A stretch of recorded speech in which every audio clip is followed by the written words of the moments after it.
Hi hello. കുറേ ആയി comment ബോക്സിൽ കിടക്കുന്ന കവായി സ്റ്റിക്കേഴ്സ് ഉണ്ടാക്കുമോ.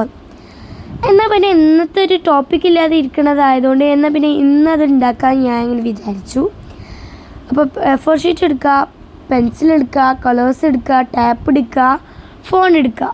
ഗൂഗിൾ പിന്നെ ഫോണിലുണ്ടായതുകൊണ്ട് പിന്നെ എടുക്കേണ്ട ആവശ്യമില്ലല്ലോ. എന്നിട്ട് കവായി സ്റ്റിക്കേഴ്സ് അടിച്ചു കൊടുക്കുക.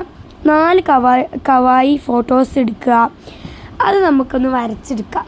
അപ്പം ഞാൻ ഇത് യൂട്യൂബേഴ്സൊക്കെ വേഗമായിട്ട് മീഷോയിൽ ഓർഡർ ചെയ്യാൻ നിന്ന് 110 രൂപയ്ക്ക് 500 പരം സ്റ്റിക്കേഴ്സ് കിട്ടുമെന്ന് പറഞ്ഞപ്പോൾ അപ്പോൾ ഞാൻ അത് ഓർഡർ ചെയ്ത് നിന്നപ്പോൾ എനിക്കൊരു പേടി, കളേഴ്സ് റെഡിയാവോ, പിക്ചേഴ്സ് അടിപൊളിയാണോ, അങ്ങനെയൊക്കെ പലതരം ക്വസ്റ്റ്യൻസ് ആയിരുന്നു.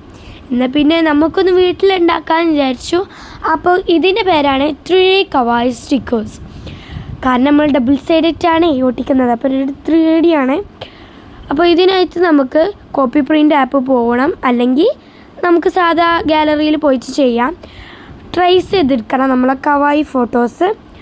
എന്നിട്ടത് കളർ കൊടുക്കുക, ടാപ്പ് ഒട്ടിക്കുക, പിന്നെ അത് വെട്ടിയെടുക്കുക. നമ്മൾ 3D കവായി സ്റ്റിക്കേഴ്സ് ആയതുകൊണ്ട് നമുക്ക് ബാക്കിൽ ഡബിൾ സൈഡ് ഒട്ടിക്കുക. അടിപൊളി സാധനമാണ്. എന്തായാലും മീഷോ എന്ന് പറയുന്ന കവായി സ്റ്റിക്കേഴ്സിൻ്റെ അടുത്തെത്തിയില്ലെങ്കിലും അടിപൊളി 3D കവായി സ്റ്റിക്കേഴ്സാണ്. അപ്പോൾ ഞാൻ ഇത് പറിച്ചിട്ടൊക്കെ കാണിച്ചു തരുന്നുണ്ട്, അടിപൊളിയാണ്. അപ്പോൾ എല്ലാവരും ഇത് ട്രൈ ചെയ്തൊക്കെ. അപ്പോൾ ലൈക്ക് ആൻഡ് സബ്സ്ക്രൈബ്. അടുത്ത ക്രാഫ്റ്റ് എന്ത് വേണമെന്ന് എല്ലാവരും കമൻറ്റ് ചെയ്യുക. അപ്പോൾ ബൈ ടാറ്റാ.